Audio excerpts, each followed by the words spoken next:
नमस्ते। आज का हमारा टॉपिक है गांधार कला। गांधार कला गांधार प्रदेश में बुद्ध और बोधिसत्व की मूर्तियाँ जो बड़ी संख्या में प्राप्त हुई है उस कला को कहा जाता है। और गांधार प्रदेश जो है अफ़गानिस्तान से लेकर पश्चिमी पंजाब तक विस्तृत था। इस कला के मुख्य केंद्र जलालाबाद, बामियान, बैक्ट्रिया, हड्डा, स्वात की खाड़ी, चारसदा, पेशावर तथा तक्षशिला रहे। ईसा पूर्व की दूसरी शताब्दी से लेकर यहाँ यवनों, पल्लवों, शकों, कुषाणों का अधिकार रहा और गांधार प्रदेश में एक मिश्रित संस्कृति का जन्म हुआ।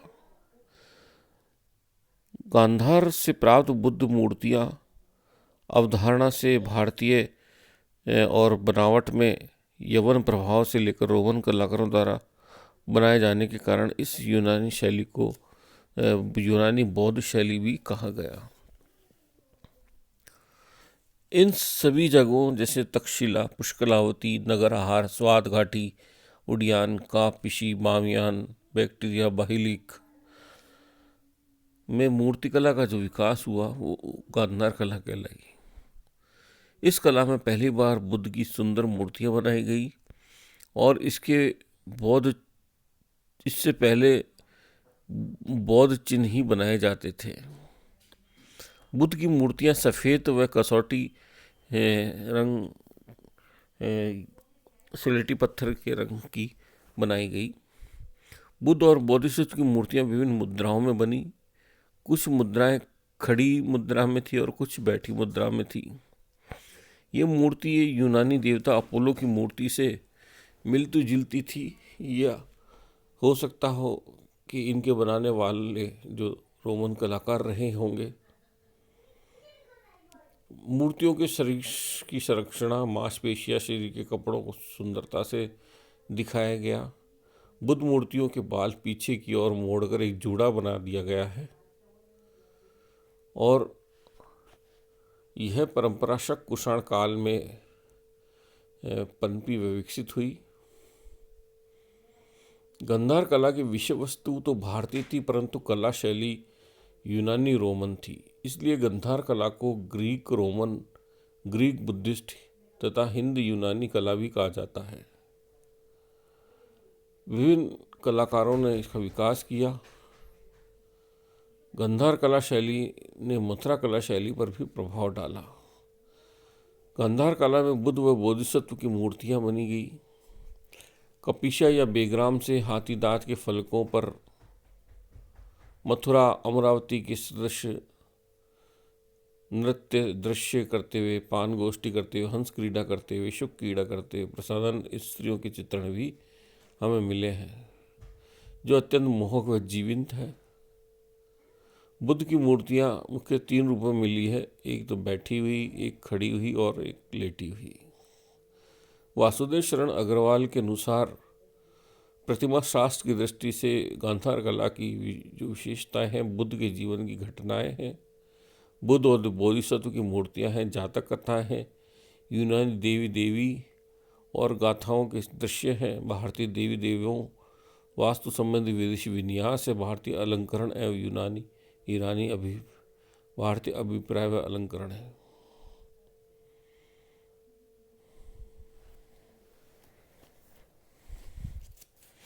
गांधार में बौद्ध धर्म का प्रवेश अशोक के समय हो गया था और द्वितीय शताब्दी ईसा पूर्व अनेक यवन शासकों ने इस प्रदेश में राज्य किया। मिनांडर के समय तक बौद्ध धर्म यहाँ गांधार में अपनी जड़ें जमा चुका था और कनिष्क तक आते आते यह बौद्ध धर्म का गढ़ बन गया था गांधार प्रदेश।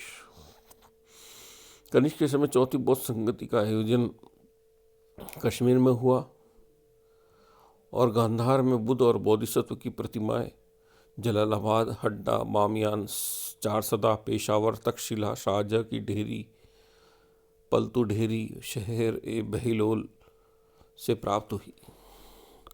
गांधार से जो बौद्ध प्रतिमाएं प्राप्त हुई है नीले शिष्ट पत्थर या भूरे स्लेटी पत्थर में निर्मित हुई है।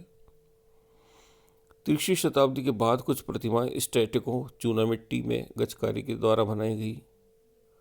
गांधार से जो प्राप्त मूर्तियां हैं वे लाहौर व कलकत्ता के भारतीय संग्रहालय में और कुछ मूर्तियां यूरोप के संग्रहालयों में सुरक्षित पाई गई जाती है। प्राप्त जो मूर्तियां हैं बुद्ध की, वो पत्थर के फलकों पर बुद्ध के जीवन से संबंधित घटनाएं बताई गई।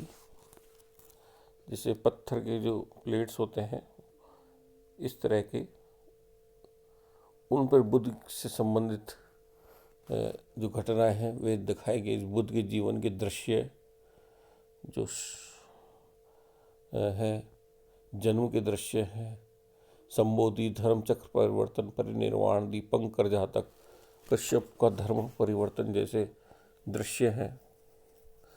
इन सभी दृश्यों में बुद्ध के वस्त्र व शरीर विन्यास पर यूनानी प्रभाव दिखाई देता है।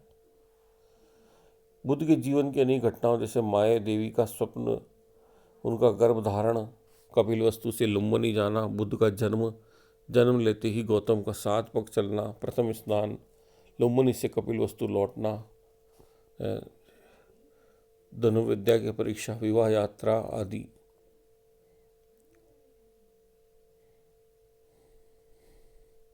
राजप्रसाद में बुद्ध का जीवन, घर का त्याग, तप करते हुए बोधिस्व, मार का आक्रमण जैसी घटनाओं को संयोजा गया है। यह बात देखने योग्य कि गांधार कला में जातक कर्म जो कथाएं हैं उनको कम स्थान मिला है, और जो गांधार कला की जो शैली है वो ज़्यादा यांत्रिक है। उसमें भावनाओं को कम स्थान दिया गया है और मुख पर कोई भाव उत्पन्न नहीं, भावना विहीन मुख बनाए गए हैं। विभिन्न स्थानों पर अनेक मूर्तियां जिसमें बुद्ध को खड़े और बैठे हुए बताया गया है, और बुद्ध और बोधिसत्व की मूर्तियां ऐसी बताई गई जिसमें उन्हें राजसी वेश में आभूषण व पदत्राण पहने हुए बताया गया है। कमर में भारतीय ढंग की धोती, गले में मोतियों का हार, पैरों में यूनानी ढंग के जूते पहने हुए हैं। बोधिसत्व यूनानी राजकुमार जैसे लगते हैं। बुद्ध की खड़ी प्रतिमाओं में दोनों कंधों को ढकते हुए मोटे दोहरी शॉल ओढ़े हुए दिखाया गया है। बुद्ध का दाहिना हाथ अभय मुद्रा में है। बुद्ध का चेहरा गोल है, हल्की मूछें, खुले हुए नेत्र, दाहिने हाथ की हथेली पर चक्र, भुवों के बीच ऊना, सिर के लहराते हुए केश की पगड़ी, और बुद्ध के सिर के पीछे सादा प्रभामंडल बनाया गया है जिसकी परिधि पर अर्धवृत्त बने हैं। इसके विपरीत खड़ी मूर्तियों में उनका कद्दावर और मांसल शरीर पूर्णतः यथार्थवादी है।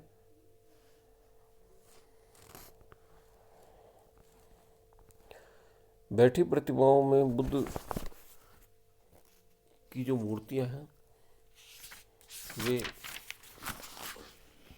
योगासन की, धर्म चक्र परिवर्तन की मुद्राओं में बताई गई। रिलीफ चित्रों में बुद्ध को चौकी पर बिठी हुई घास में कमलासन पर बैठे हुए बताया गया है। बुद्ध के सिर के पीछे सादा प्रभामंडल और कभी कभी चौकी पर ढके हुए वस्त्र के दोनों छोरों को हटाकर दोनों कोनों पर सिंहों की आकृति उत्कीर्ण की गई है। बुद्ध और यूनानी शैली में दोनों कंधों पर ढकती हुई शॉल ओढ़े हुए हैं। बुद्ध के मुख पर कोई भाव नहीं है और अधरों पर हल्की मूछें बताई गई है। सिर का ऊष्णीय लहराते केशों द्वारा बताया गया। लेकिन तीसरी शताब्दी की बौद्ध प्रतिमाएं में बुद्ध के मुख पर बाद में शांति का भाव दर्शाया गया और नेत्र को झुके हुए बताए गए हैं। हथेली पर उत्कीर्ण चक्र अब तीसरी शताब्दी ईस्वी की बौद्ध प्रतिमाओं में हटा दिया गया। और इस काल की जो प्रवृत्ति, काल की जो मूर्तियां हैं उसमें मथुरा का प्रभाव दिखाई देने लगता है। कुछ मूर्तियों में बुद्ध को पीठिका पर बैठे हुए खड़े हुए दिखाया गया है। गांधार मूर्तिकला में यवन परिवेश है और प्रभाव को देखकर जो फूशे जैसे विद्वान हैं वे कहते हैं कि गांधार के कलाकारों ने पहले से ही जो यवनों की देवी देवताओं की, अपोलो की मूर्ति बनाते रहे, उन्होंने बुद्ध की प्रतिमा में भी वैसा ही अपोलो के देवता का अनुकरण किया। लेकिन हमने देखा है कि अपोलो की प्रतिमा जैसा बुद्ध की मूर्तियों में कुछ नहीं है, क्योंकि भारतीय ऊर्णा, उष्णीय, बोधि वृक्ष, अभय मुद्रा, शॉल, पद्मासन, धर्मचक्र मुद्रा और महापुरुष के जो लक्षण बुद्ध की मूर्तियों में देखने को मिलते हैं वे सभी भारतीय हैं। और केवल यह कहा जा सकता है कि यवन कलाकारों ने बुद्ध के भारतीय आदर्श को यूनानी परिवेश में प्रस्तुत किया है।